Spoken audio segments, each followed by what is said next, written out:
দেশ নেত্রী বেগম খালেদা জিয়া সব দল মত সবকিছুর ঊর্ধ্বে। তার এই ঊর্ধ্বে ওঠার পিছনে একটা জিনিস আছে, সেটা হচ্ছে ইন্ডিয়া তাকে কোনোদিন পারচেস করতে পারেনি। ইন্ডিয়া কোনোদিন তাকে পারচেস করতে পারেনি। তো যেহেতু ইন্ডিয়া তাকে পারচেস করতে পারেনি, সেজন্যই সে সন্তান হারা হয়েছে, সে জেলখানায় পয়জন হয়েছে এবং আজকে এই অবস্থা। কেন এই কথাটা বললাম একটু বোঝেন। দেখেন, তারেক জিয়া উনি একটা দল করেন, উনি ফিরে আসবেন কি আসবেন না সেটা ওনার দলের ভালো জানতে পারবেন, আমি জানতে পারবো না। তবে আমি একজন সন্তান হিসেবে বলতে পারি যে আজকে বেগম খালেদা জিয়া যে অসুস্থ, তাতে তারেক জিয়ার যে মায়া আর পৃথিবীর কারো বেশি হবে না, কারো বেশি হবে না এবং এ থাকবে না, এটাই স্বাভাবিক।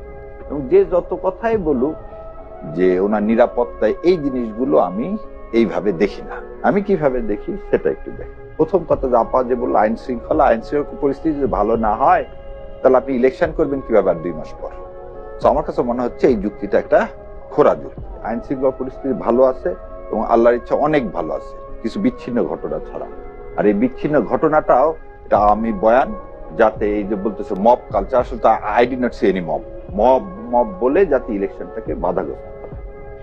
আমার এটা একদম একান্তই ব্যক্তিগত মতামত, আবার বলে দিচ্ছি একান্তই ব্যক্তিগত।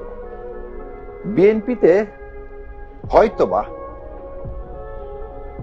ইন্ডিয়ান চর আছে, বা ইন্ডিয়া ভাবতেছে যে বেগম খালেদা জিয়া এবং তারেক জিয়াকে যদি মাইনাস করা যায় বিএনপি থেকে, তাহলে হয়তো বিএনপিকে তারা কন্ট্রোল করতে পারবে। আমি উইথ ডিউ রেসপেক্ট বলতেছি। এবং এটা যদি হয়ে যায় তাহলে তারেক জিয়ার জীবন কখনোই আশঙ্কামুক্ত হবে না। আপনি বলতে চাচ্ছেন দলের ভিতরে ইন্ডিয়ান চর আছে, যার কারণে ইন্ডিয়ান এজেন্ট থাকতে পারে, আছে, আমি এই কথা বলতেছি না, আবার থাকতে পারে।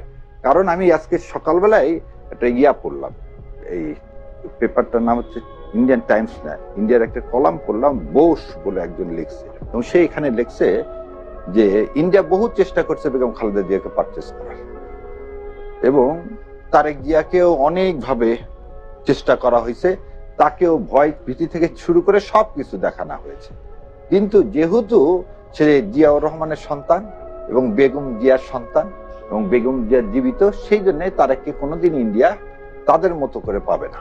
এবং এই দলে হয়তো অনেকের, যেমন আমরা দেখলাম যে 5-6 জন লোকের নাম আসছিল যারা শেখ হাসিনার সাথে নিয়মিত দেখা করত, যে এই এলিগেশন গুলো সত্য হলে মনে হবে যে এই দলের মধ্যে ইন্ডিয়ান কিছু আছে। কেন এই কথাটা বললাম? আজকে তো 2টা পার্টি, জামাত এবং বিএনপি। জামাতকে তো কোনোভাবে ইন্ডিয়া নিতে পারবে না, এটা তো মানে